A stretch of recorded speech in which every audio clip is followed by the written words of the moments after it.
dan best practice untuk mewujudkan smart governance. Kita tahu sebagai ASN kita dituntut untuk profesional, inovatif, dan memberikan pelayanan publik yang berkualitas. Nah, melalui diskusi ini, kita akan mengulas praktik nyata yang sudah berjalan, baik yang sukses maupun masih perlu perbaikan. Bersama saya udah ada nih rekan-rekan berempat nih. Perkenalan dulu deh, tapi dari saya ya. Oke.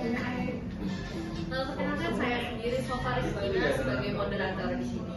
Lalu kita akan berkenalan dengan mereka-mereka semua dari Mulia. Halo, perkenalkan saya Alia Rizkamania. Saya Febriana Salsabella. Saya Lucia Nurahmawati. Saya Milna Purwasi. Dari semuanya dari Winantasari guys, ASN Winantasari. Yaudah, kita mulai aja kayaknya ya, supaya mulai ini nih dulu kayaknya. Siapa dulu nih yang mau berpendapat mengenai ini? Boleh dari saya? Oh boleh. Jadi kalau bicara soal smart governance, kita berbicara tentang tata kelola yang transparan, efisien, inovatif, dan berorientasi pada pelayanan. Tapi di Winantasari sendiri kita bisa melihat contoh seperti ada program digitalisasi layanan akademik melalui SIRPA, layanan absensi elektronik, hingga pusat layanan terpadu yang sudah mulai berbasis teknologi. Tapi di sisi lain kita juga masih melihat adanya kendala seperti server down, saat RS atau persiapan dokumen yang masih manual di beberapa unit.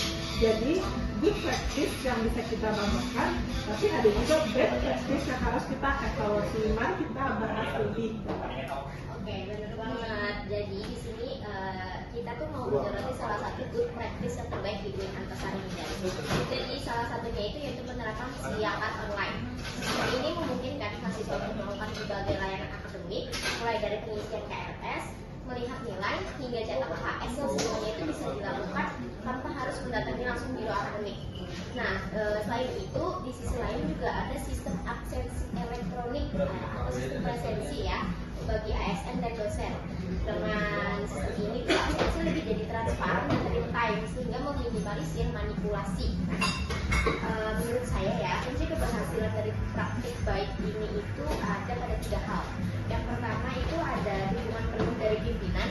Yang kedua, tenaga IT yang kompeten dan siap menangani masalah teknis yang kemudian akan ada terjadi. Selanjutnya itu yang ketiga, adanya evaluasi rutin sehingga sistem bisa terus diperbaiki. Oke, agar sistem ini berkelanjutan, tentu perlu dipelihara server secara berkala, guys. Jadi pelatihan bagi SDM serta inovasi dan teknologi itu sangat penting. Jadi praktik baik seperti ini itu harus didukung agar semakin kuat. Saya setuju, tapi di lapangan kita juga menghadapi bad practice kan.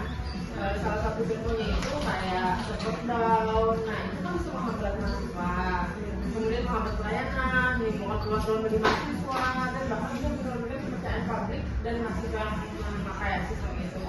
Kalau kita analisis lebih jauh, penyebab ini bisa terjadi karena beberapa hal, antara lain kapasitas server yang terbatas, lonjakan traffic pengguna yang tinggi, serta adanya backup untuk penggunaan alat ini yang memadai.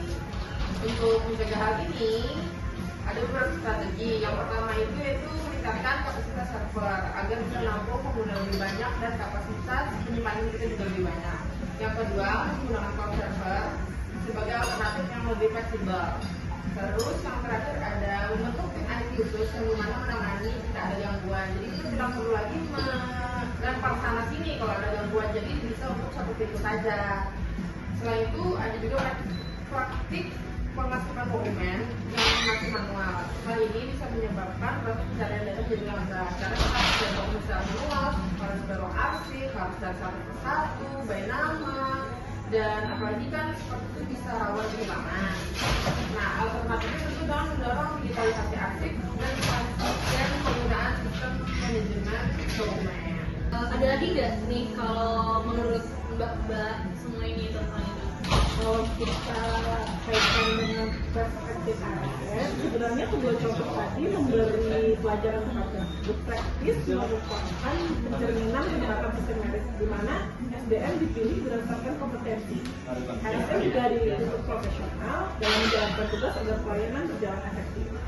Sementara itu, menghadapi best practice menurut kita untuk menjadi smart ASN yaitu ASN yang digital, inovatif, kemudian kolaboratif, misalnya bekerja sama lintas unit untuk menyelesaikan masalah server atau melibatkan pihak eksternal jika memang diperlukan. Jadi smart governance hanya bisa terwujud jika ASN punya mindset yang terbuka dan adaptif terhadap perubahan. Ini kayaknya bagus-bagus semua nih. Tapi kayaknya Mbak yang ini kayaknya pengen banget juga bicara dari semua pendapat-pendapat dari kawan-kawan kita nih, kira-kira apa nih yang bisa kesimpulan singkatnya lah gitu supaya yang pendengar ini gitu loh, udah tahu intinya gitu. Gimana Mbak? Oke, baik.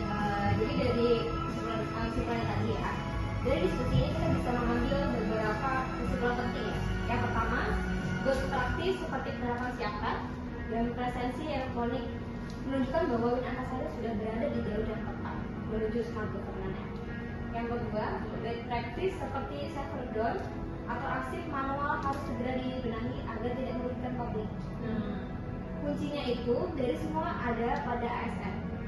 Oke, jika ASN menerapkan sistem merit, bekerja secara profesional serta memiliki karakter smart ASN, yaitu digital, inovatif, kolaboratif, maka cita-cita smart governance bisa benar-benar terwujud. Jadi semoga diskusi ini bisa memberikan manfaat dan menjadi motivasi bagi kita semua untuk terus memperbaiki layanan publik. Seperti itu. Wah, ini hebat banget nih Mbak Pia, udah menyimpulkan materi-materi atau pendapat-pendapat dari Mbak ini juga hebat-hebat banget nih. Mbak ASN insya Allah yang selalu selalu semangat gitu loh sampai akhir pensiun deh ya. Integritas ya. Iya, menjunjung integritas ya. Kayaknya cukup deh ya kita ya bincang-bincang tipis-tipis lah. Gimana? Saya tutup aja ya. Nggak ada lagi kan? Atau Ada cukup Selanjutnya nih. Oke, sampai ketemu di podcast selanjutnya. Saya sebagai moderator memberikan diri, mohon maaf jika ada salah. Wassalamualaikum warahmatullahi wabarakatuh.